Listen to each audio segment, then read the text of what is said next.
Out of the blue, my 9-year-old son, Nick, was diagnosed with pediatric cancer. Nick had been complaining of persistent fatigue, and while I never thought it was just regular tiredness, pediatric cancer was the last thing on my mind. From that day, he was forced to be hospitalized for tough treatments. Just being lazy, right? Trying to gain sympathy with something as far-fetched as pediatric cancer. How attention-seeking can you be? Even when I told Michael about Nick's illness, he didn't take it seriously. Despite being busy with work, he never once visited Nick in the hospital. My MILF, Susan, insisting that housework is the wife's job, never lifted a finger to help and only complained. Then, one day, Susan and Michael, who had never visited before, came to Nick's hospital room. You know, cancer can be cured with vitamins, right? Excuse me. I found lots of stories online about miraculous cancer cures with vitamins. Like, stage 4 cancer disappeared in a week. So, I'll cure our Nick's cancer. He took the orange juice Nick was drinking, threw it over his head. I'm going on a week-long spot rip with your grandma. Make sure you're cured by the time I get back. Shocked by this unbelievable event, both Nick and I were speechless. After they left, Nick burst into tears, relieved from the fear.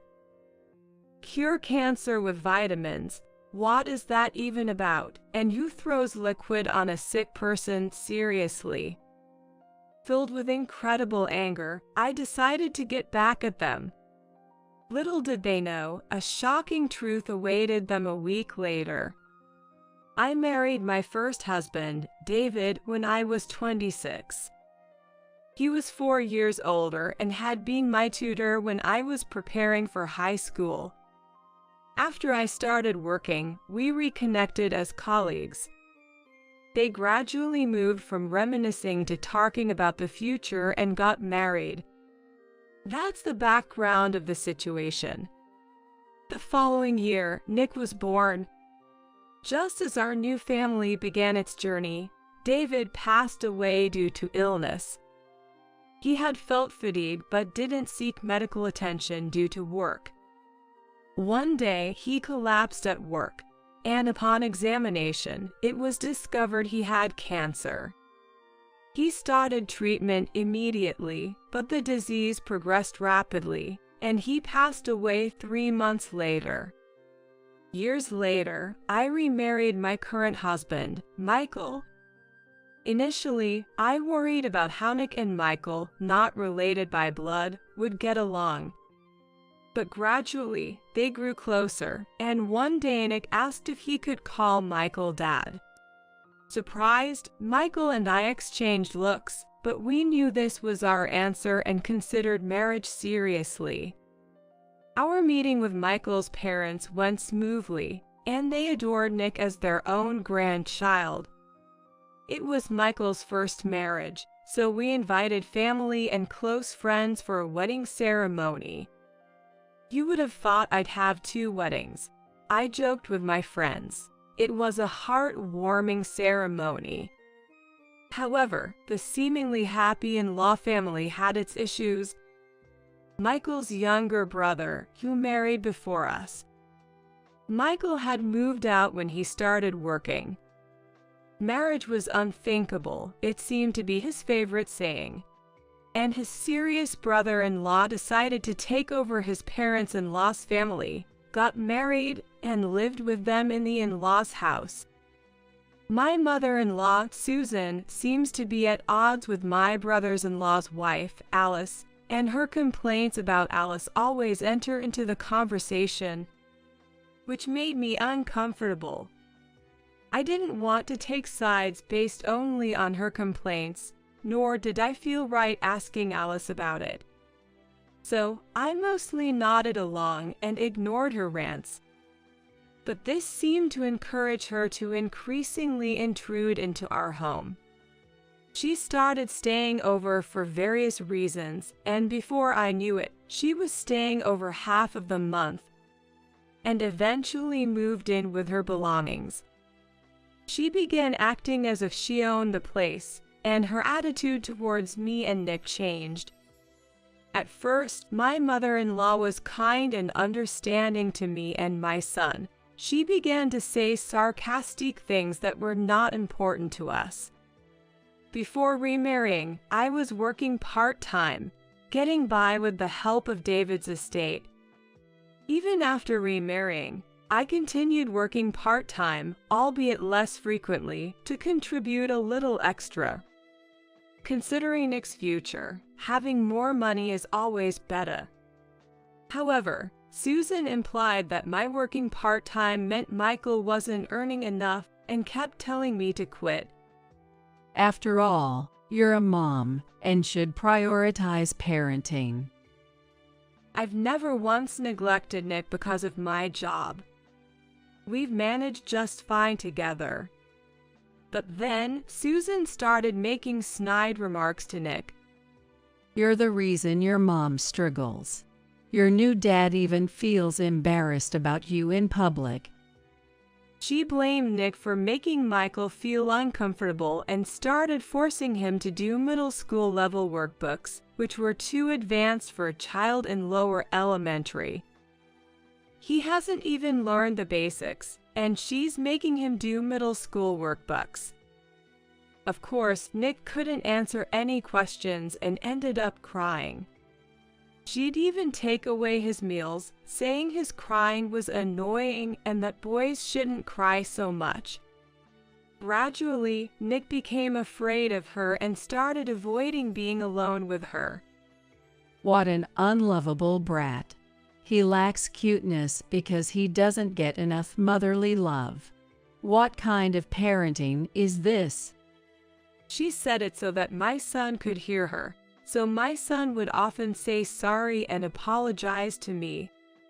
It must have been hard for him that I was being blamed because of him. If I confronted Susan directly, she'd take it out on Nick, so I gradually became unable to voice my opinions. But considering Nick's welfare, I couldn't stay silent. I waited for Michael, who was often away for work, to come home and then shared everything about Susan's behavior. But he didn't believe me, insisting that his mother couldn't possibly say such things or treat a child badly. You say my mom's terrible, but maybe you're the one being harsh to her. What? I've heard complaints. You can handle the housework properly. Since we can live on my income, just focus on the house and stop working outside. I was baffled. I'd been told to quit my job but had never forced housework onto Susan. In fact, I had never seen her do any housework. She'd just sit around like the lady of the house, ordering me around. She complained about the seasoning of meals, but I'd never had a chance to taste her preferred seasoning. How could I guess flavors I've never tried? I'm not a mind reader. I almost spoke back many times but always held back, fearing Nick would become her target. Gradually, Michael's attitude toward Nick and me became colder. Still, coldness was bearable. Sometimes he'd get so angry it was as if another personality had taken over. He never hit us, but he'd throw things, sometimes hitting Nick. Once, when Nick cried from pain and fear, Michael dragged him outside, saying to stay there until he stopped crying. I shielded Nick, ready to be hit, but luckily, Michael lost interest, muttering it was a turn-off. He must be stressed from work. I fought, believing he'd return to his kind self if he calmed down. I decided to endure, prepared to protect Nick from harm, but it wasn't easy. Amidst these unresolved issues with Susan and Michael, Nick turned 9. He loved basketball and started attending a clinic held by an amateur basketball team. Having something to focus on and less time facing Susan, he seemed much happier. Then, one day, he started feeling unwell. At first, I thought he'd overdone it with basketball and let him rest, but a week passed without improvement. It seemed to worsen, so I took him to the pediatrician we'd always relied on. They suggested we get more thorough tests at a larger hospital. I was clueless about big hospitals. The only experience I had was when David was treated. The doctor, having connections, wrote a referral for us. I was advised to get a medical consultation as soon as possible, preferably by tomorrow. I was grateful for seeing a familiar doctor first, but at the same time terrified that Nick might have a serious illness. I told Michael, asking him to come with us, but he refused. It's probably just him faking it. Did something happen at school? If you believe everything a kid says, no amount of money will ever be enough. Big hospitals are expensive, right? Cover it with your part-time income.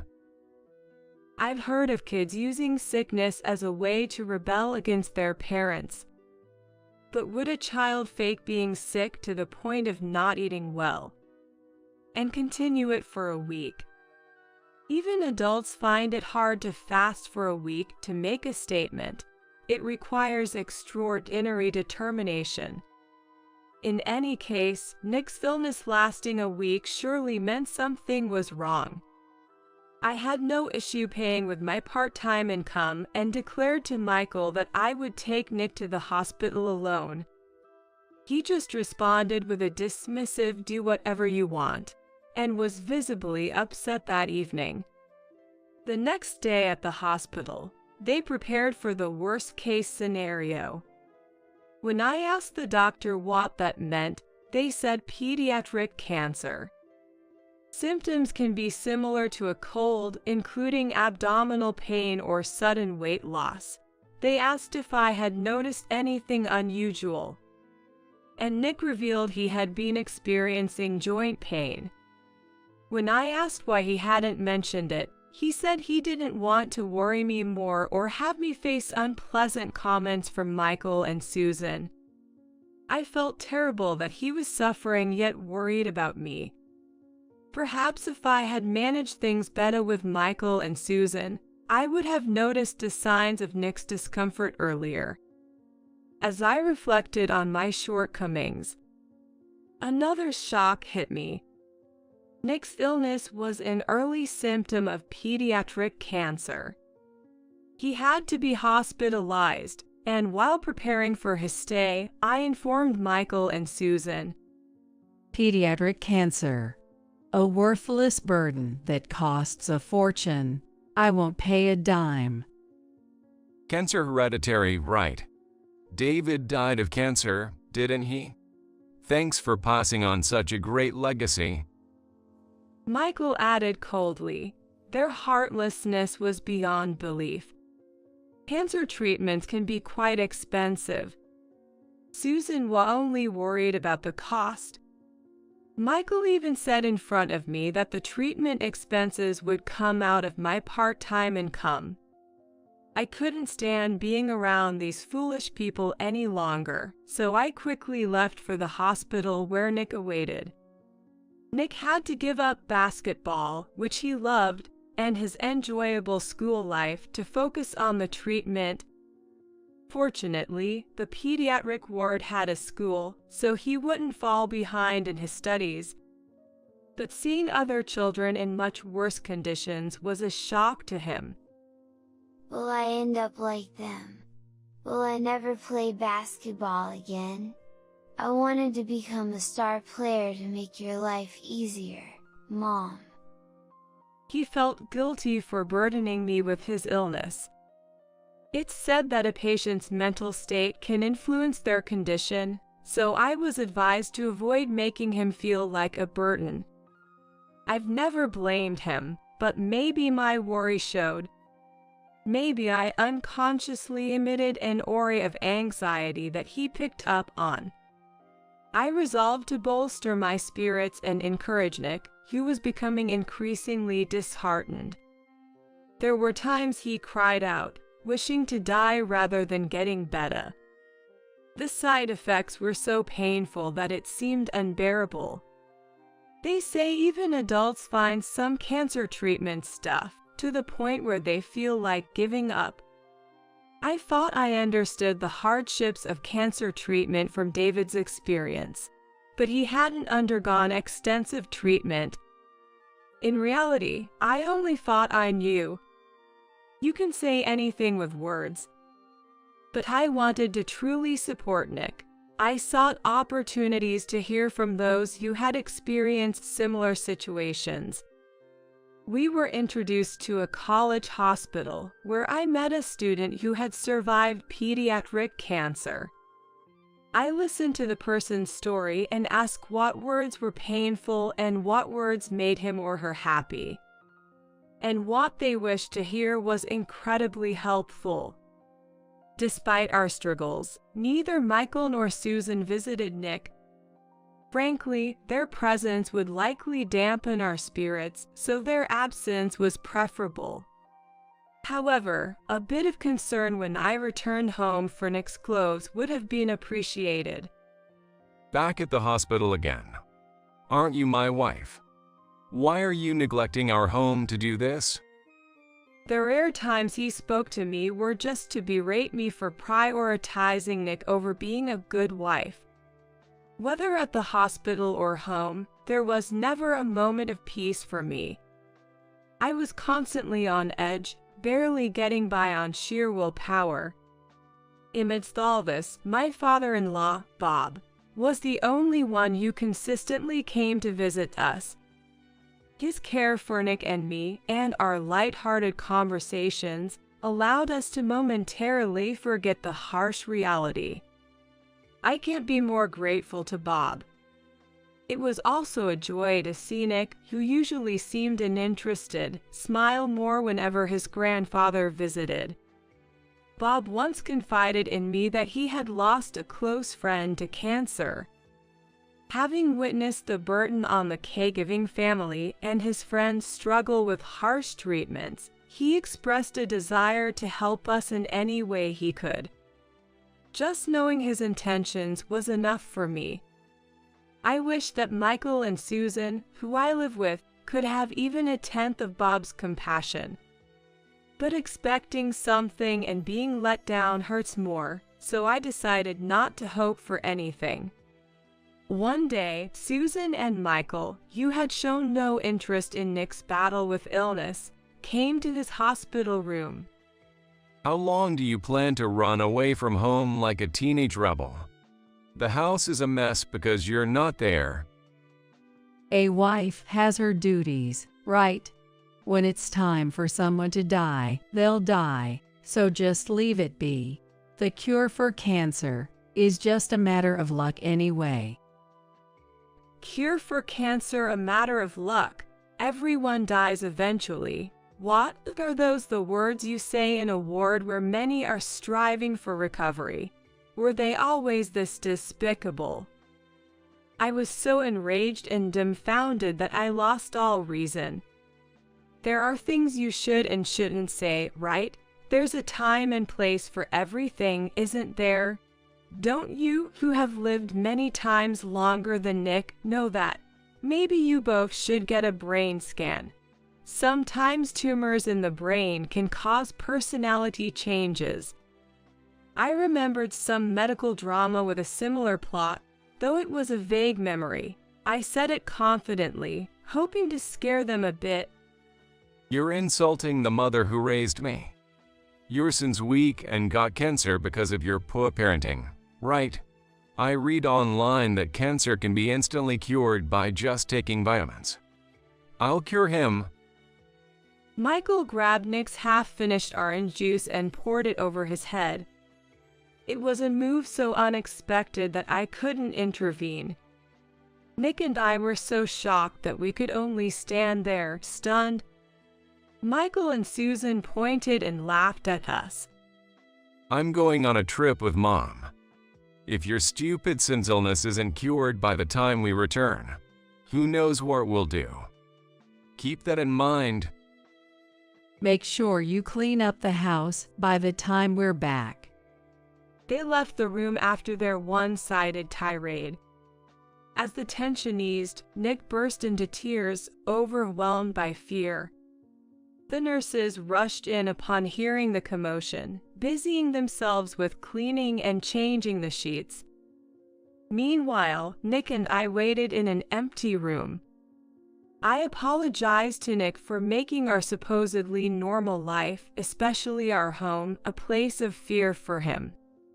I regretted my naive hope that reducing contact with Susan could somehow make things better, and for enduring these past years, I apologized to Nick. He comfortingly said he endured the mean granny just like I did, showing his kind nature. I vowed to exact an unforgettable revenge on Michael and Susan for their cruel words to Nick. About a week after making my vow of revenge, Michael called me. Hey, why can't I get into my own house? What kind of wife locks out her husband? Do you forget his providing for you? His voice was so loud, it rang in my ears, even with the phone's volume down. When did that house become his, anyway? That house was inherited from David. Michael suggested we start our married life there since his apartment lease was nearing renewal. He had said we'd eventually move to a new place, but there was no sign of that happening. Before remarrying, a friend of David had offered to buy the house, offering a price above market value. I considered it, thinking we'd move to a new home after remarrying, and Michael might feel uncomfortable in David's house.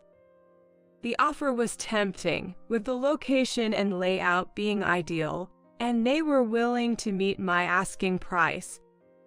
However, I couldn't part with the memories of David and kept the house. I told them we could discuss it again when I was ready to sell. However, Michael never mentioned moving out, and Susan made herself at home, leading to our current situation. I recalled someone saying that memories aren't in things but in people's minds. It's only now that I truly understand that sentiment. Albeit a bit late. I should have sold the house when Susan started to overstay. When I approached David's acquaintance about selling the house, although it was belated, they were delighted to help. They even apologized for bringing up the sale during a time when I was grieving. The paperwork for the sale had already been completed. They were considerate about my move and Nick's illness, agreeing to work around my schedule for handing over the house. I was grateful, but to truly get revenge on Michael and Susan, I moved out promptly. I sent Michael and Susan's belongings to their family home, charging them for the shipping. Nick and I took only the essentials and had already moved into our new place. When Michael kept insisting it was his house, I reminded him it was inherited from David and belonged to me. He was momentarily taken aback but quickly retaliated. Even if it's true, you had no right to make decisions without consulting me, who lived there with you. I paid for the maintenance, so it's my house. Living in the house, we also faced issues like poor water flow and faulty toilets, signs of deterioration. He argued nonsensically that because he had paid for some repairs, the house belonged to him. I ignored his reasoning and declared my intention to divorce him. Hearing our conversation, Susan interjected. What an ungrateful woman. After accepting you, a remarried woman with baggage, as a daughter-in-law, you want a divorce? Women like you are a nuisance wherever you go. I'm saying I'll disappear from your lives, which should make you happy. Why not just agree to the divorce? You should be relieved to see me go. be honest for once. Caught by the truth, Susan fell silent. I didn't think this gave me the upper hand, though. I had to be extra cautious and not give them any advantage. When I discussed selling the house, David's acquaintance asked if something had happened. I confessed that I had planned to sell the house inherited from David once I found a new place to live with Michael. However, that was delayed due to his procrastination and Susan's domineering presence. I had given up on mending my relationship with Susan long ago. I admitted my indecisiveness in hoping Michael would return to his former self. The acquaintance, after hearing everything, sympathized with our situation and introduced me to a competent lawyer. The lawyer, very supportive, assured me we'd pursue a divorce that would lead to happiness for us. I initiated the divorce through the lawyer, and Michael eventually agreed, finalizing it. There was a reason David's acquaintance was so helpful. They were executives at a company that did business with Michael's employer, and Michael was the responsible officer for that account. When they requested a change of personnel from Michael's company, he was summoned by his boss, who demanded to know what offense he had committed. The company didn't want to lose a major client. Michael, clueless, denied any wrongdoing. However, upon further investigation by his boss, it was revealed that Michael had a bad reputation, and his colleagues confirmed he had been cruel to his stepson. I heard that Michael was going around telling his colleagues and subordinates that his stepson was weak, stupid, and useless. Just recently, he boasted about curing Nick's supposed pediatric cancer by pouring vitamin-rich orange juice over his head. A subordinate checked the website Michael mentioned, finding it suspicious and linked to a scam recently exposed in the news.